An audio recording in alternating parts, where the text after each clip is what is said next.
আসসালামু আলাইকুম বন্ধুরা, আজকে চকবাজারে এসেছি আমি আর আমার হাজবেন্ড কিছু কেনাকাটা করার জন্য। তো চলুন কি কি কিনি আপনাদেরকে একটু দেখাই। এখানে আমি কিনবো কাঠবাদাম, জিরা এগুলাই।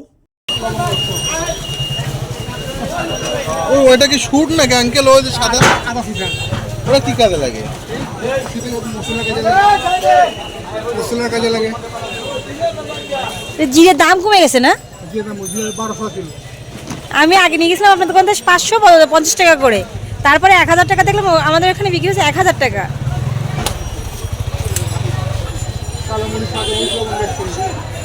কাবাব চিনি লাগো?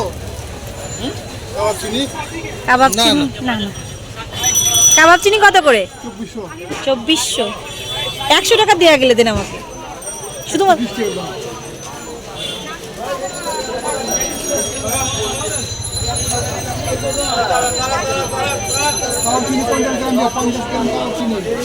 কাবাব চিনি কি করতে? বিরিয়ানিতে দেয়। ভাড়া কত আঙ্কেল এই দোকানে?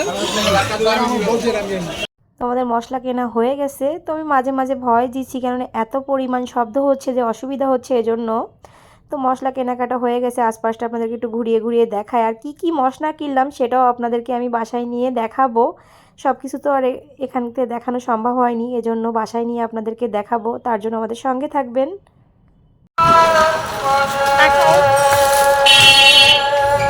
আমরা এখন বাসায় যাচ্ছি কেনাকাটা করে। কী কী কিনলাম অবশ্যই আপনাদেরকে দেখাবো বাসায় গিয়ে, তার জন্য আমাদের সঙ্গে থাকতে হবে। আর আজকে আমরা অনেক কিছু কিনেছি, সংসারের জিনিসপত্র, মশলা পাতি যা যা লাগে সব কিছু কিনছি। আর দেখুন আশপাশটা একটু ঘুরে ঘুরে দেখাই। এটা চক বাজার, এখনো চক বাজারের ভিতরে আছি,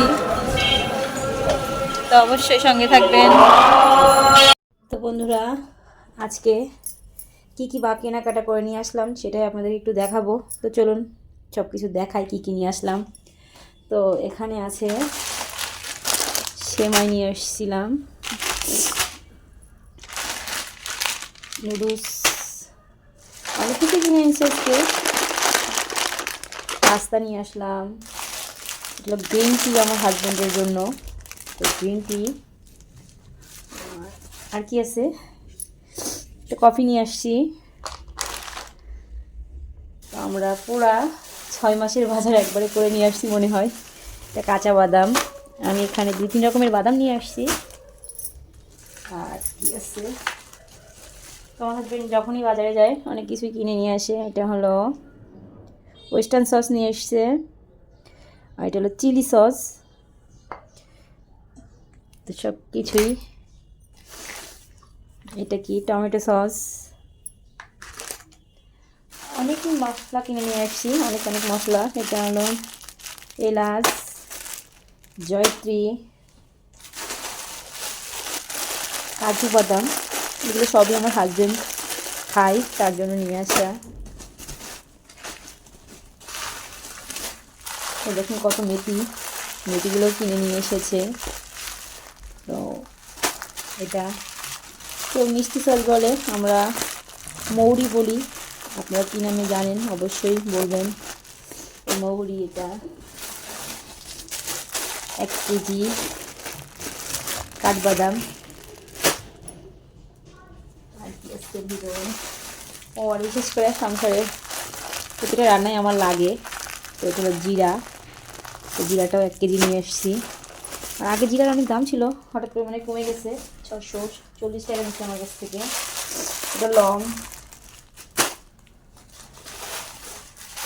এটা কালো গোলমরিচ, এটা কাবাব চিনি, দেখে কি ভাবছেন জানি না। এটা সাদা গোলমরিচ, এটা শাহি জিরা, এটা জায়ফল। আর কি আছে, সব থেকে পছন্দের এই জিনিসটা আমার আলু বোখরা, আমি খুব পছন্দ করি, প্রতিদিন আমার 1 লিটার করে খাওয়াই লাগে। এটা আমার ঘরে থাকাই চাই, ম্যাডাম ভালো লাগে না। তো আর কি আছে এর ভিতরে দেখি, আছে 1 কেজি কিশমিশ। তো এগুলাই বাজার সদাই করে নিয়ে আসছি, আরও কাঁচা বাজার করে নিয়ে আসছি, সেগুলো দেখালাম না আপনাদের, শুধু ড্রাই পুরা শুকনো বাজারগুলো দেখালাম। তো এত কিছু বাজার করে নিয়ে আসছে আমার হাজব্যান্ড। তো জিরাটা সবসময় লাগে, এই জন্য বেশি করে নিয়ে এসেছি, আর এগুলো সব অল্প অল্প করে নিয়ে এসেছি, 2-3 মাস করে চলে যাবে আমার। আর এগুলো আমার হাজব্যান্ড খায়। তো সব কিছুই দেখালাম আপনাদের, কেমন লাগতেছে অবশ্যই কমেন্ট করে জানাবেন। দেখেন সব কিছুই বাজার করে নিয়ে আসলাম। তো এখন রান্না করব। তো চলুন কি রান্না করি আপনাদের সাথে একটু শেয়ার করি। এখন বলবো না আমি কি রান্না করতেছি, রান্না করতে করতেই দেখাবো আপনাদের কি রান্না করতেছি। তো চলুন কি রান্না করি সেটা একটু দেখাই আপনাদের। তো দেখুন আমি রান্না করতে চলে এসেছি। পাতাকপি দিয়ে গরু মাংস রান্না করবো। তো এখানে পাতাকপি কুচিয়ে নিয়েছি, আর মশলার ভিতরে নিয়েছি আমি পেঁয়াজ, রসুন বাটা, আদা বাটা, জিরা বাটা, আর গোটা গরম মশলা নিয়েছি। আর এখানে আমি 1 কেজি গরু মাংস আর নতুন আলু নিয়ে নিয়েছি রান্না করার জন্য। তো চলুন কীভাবে রান্না করি সেটাই আপনাদেরকে দেখাই। আমি চুলায় কড়াই বসাই দিছি, এবার এখানে তেল দিব, যতটা তেল লাগবে একেবারে দিয়ে দিব, পরে আর দিব না। তেলটা গরম হতে থাক, আমি বেশি তেল দিব না, অল্প তেলই দিব। এখানে আমি 2টা তেজপাতা দিয়ে দিলাম। তো এখানে নিয়েছি আমি 3টা এলাচ, 3টা লং আর দালচিনি দিয়ে দিলাম সব কিছু।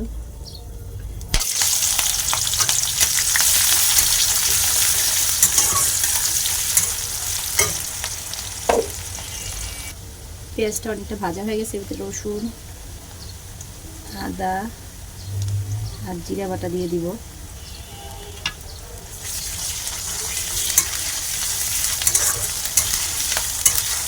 ভালো করে কষিয়ে নেব।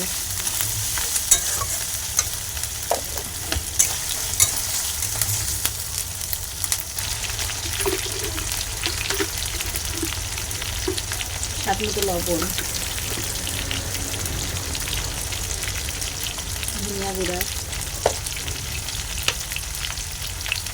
হলুদের গুঁড়া, মরিচের গুঁড়া একত্রে ভালো করে কষিয়ে নেব।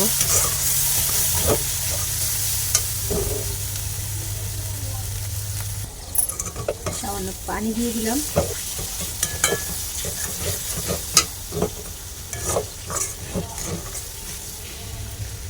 মশলাটা ভালো করে কষানো হয়ে গেছে, এর ভিতরে কেটে রাখা মাংসগুলো দিয়ে দেবো।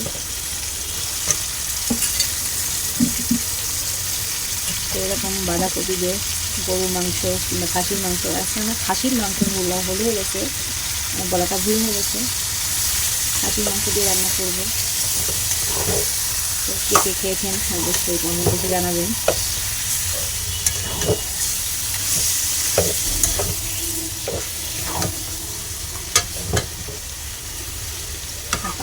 আশেপাশে একটু আওয়াজ হচ্ছে, তো ক্ষমা দিয়ে দেখবেন।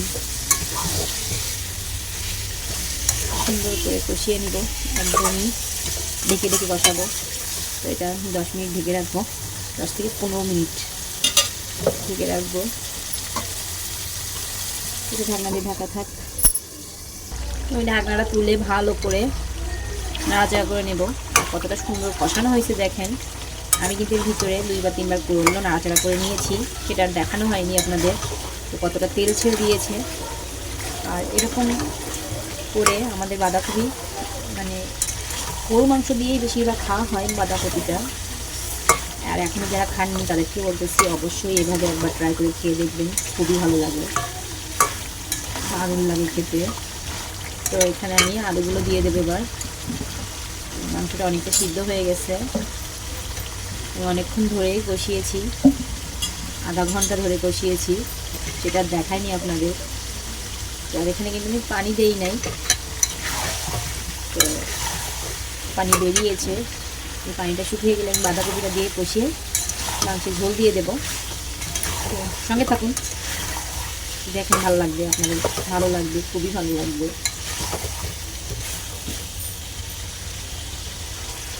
এই পর্যায়ে কিন্তু আপনারা ফুলকপিও দিতে পারেন, তো অন্য কোনো ভিডিও আপনাদেরকে দেখাবো কীভাবে আমি ফুলকপি দিয়ে গরুর মাংস রান্না করি। এই জন্য আপনাদের আমাদের সঙ্গে থাকতে হবে, আমাদের ভিডিওগুলো রেগুলার দেখতে হবে, তাহলে বুঝতে পারবেন যে কীভাবে আমরা ফুলকপি দিয়ে গরুর মাংস রান্না করি। আজকে তো পাতাকপি দেখাচ্ছি, অবশ্যই অন্য কোনো ভিডিও আমি আপনাদেরকে দেখাবো কীভাবে আমি ফুলকপি দিয়ে গরুর মাংস রান্না করি। তো আমি এখানে অল্প অল্প করে পাতাকপি দিয়ে দেবো, পাতাকপিটা কমে আসা পর্যন্ত এভাবে অল্প অল্প করে দিয়ে নেব আর নাড়াড়ি করব।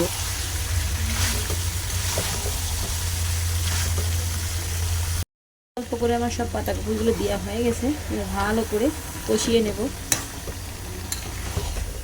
তো এভাবে আমি কষায় নেব। তো এটা আমি 15 মিনিট ঢেকে দেবো সিদ্ধ হওয়ার জন্য, বাঁধাকপিটা সিদ্ধ হোক। তো 15 মিনিট পরে আপনাদেরকে দেখাচ্ছি কীরকম হয়েছে, বাঁধাকপিটা সিদ্ধ হয়েছে কিনা। ঢাকনাটা তুলে দেখাই কেমন হয়েছে। তো দেখুন কতটা পানি আর তেল ছেড়ে দিয়েছে এতে। পাতাকপিটা একদম পুরো সিদ্ধ হয়ে গেছে, দেখতে কত সুন্দর একটা কালার এসেছে। আসলে এটা রুটি, পরোটা সব কিছু দিয়ে খেতে পারবেন। আমি বলতেছি এজন্য না, আপনারা বাসায় একবার ট্রাই করে খেয়ে দেখবেন। তো কত সুন্দর হয়েছে। এটা আমার উপর থেকে তেল ছেড়ে দিয়েছে, মানে কষানো একদম হয়ে গেছে। আমি সামান্য পানি দেবো এখানে। আর বাঁধাকপিতে মাংস রান্না করতে গেলে মাংসগুলো ছোটো ছোটো করে কাটতে হয়। আজকে মাংসে হাড় ছিল, এই জন্য মনে হচ্ছে অনেক বড় বড়। তো কত সুন্দর হয়েছে। অল্প একটু পানি দিয়ে দেবো।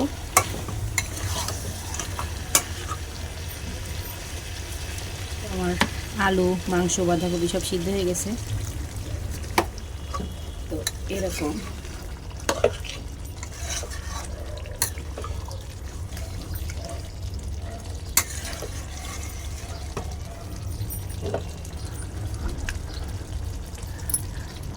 আমি বাঁধাকপিতে ঝোল দিয়ে দিয়েছি, বেশি ঝোল দিব না, এটা শুকনো শুকনো রান্না হবে। তো আমি কিন্তু আগে কোনো রকম পানি দেইনি, বাঁধাকপি থেকে পানি বেরিয়েছে, মাংস থেকে পানি বেরিয়েছে, তাই দিয়ে মাংস সিদ্ধ হয়ে গেছে, বাঁধাকপির পানি থেকে বাঁধাকপি সিদ্ধ হয়ে গেছে। আর এখন জাস্ট আমি ঝোল রাখার মতো একটু পানি দিয়ে দিয়েছি।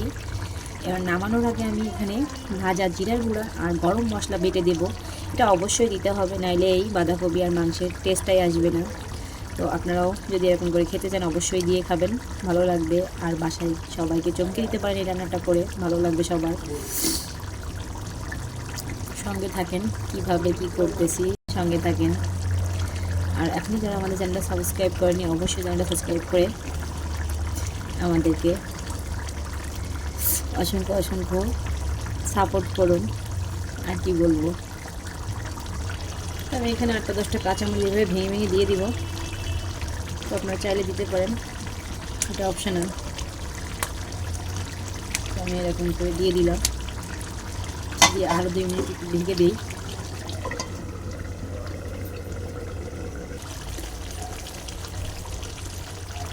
তো এখানে আমি গরম মশলা আর ভাজা জিরা গুঁড়োটা দিয়ে দিলাম। এটা হয়ে গেছে, আমি নামিয়ে নিব। আর 2 মিনিট ফুটিয়ে নামিয়ে নিব।